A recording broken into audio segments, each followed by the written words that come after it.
Bonjour Delphine. Oui.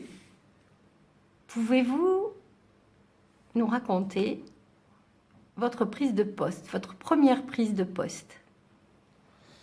Ma première prise de poste à l'IFSI en tant que cadre de santé formateur était suite à une évolution personnelle et professionnelle. Et c'est vrai que c'est aujourd'hui, avec un peu de recul, la découverte d'un nouveau métier. On a une expérience d'infirmière de terrain, de cadre de terrain. Et c'est vrai que se projeter dans la formation pédagogique, les étudiants, les élèves, on y est passé il y a quelques années. Mais c'est quand même vraiment l'exercice d'un nouveau métier, d'un nouvel univers, alors qui s'inscrit dans la continuité, puisqu'on est dans le cœur de métier malgré tout. Mais ça demande de revisiter son propre parcours et un peu une remise à zéro, en fait, de plein d'éléments qu'on a pu mettre en place pendant des années en tant qu'infirmière, qu'on revoit de notre regard en tant que formateur. Donc c'est déstabilisant, mais c'est aussi extrêmement riche dans l'évolution professionnelle.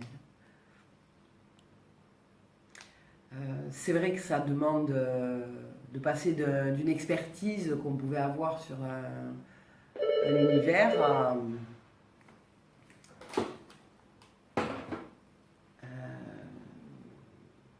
être tout d'un coup novice. Alors c'est pas de novice à expert, mais pour le coup c'est d'expert à novice, avec l'insécurité que ça peut générer, une forme d'instabilité parfois, et puis bien sûr tout ce qui est de l'ordre de l'immersion professionnelle, avec à chaque fois de nouvelles rencontres à faire, de nouvelles collègues à découvrir, de nouvelles façons de travailler, de nouveaux modèles d'organisation. Donc ça demande, oui, un peu une mise en danger, on va dire, quand on est au milieu d'un parcours professionnel, mais qui vaut le coup, parce que ça enrichit quand même énormément la profession et puis la vie personnelle aussi. Merci.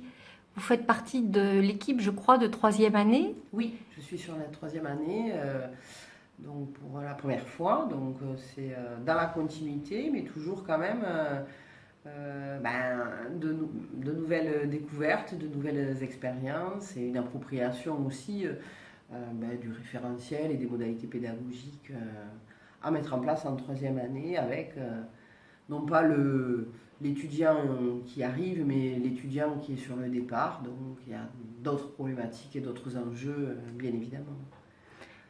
Vous êtes combien de formatrices pour ces étudiants de troisième année? Alors nous sommes 9 physiquement avec des temps partiels, ce qui équivaut à 7,5 ETP si vous voulez avoir précisément le nombre.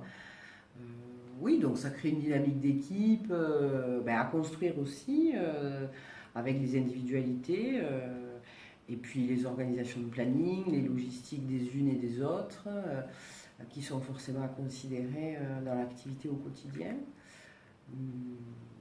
Mais qui sont aussi forcément source de richesse et d'apprentissage par l'interaction de la dynamique de groupe.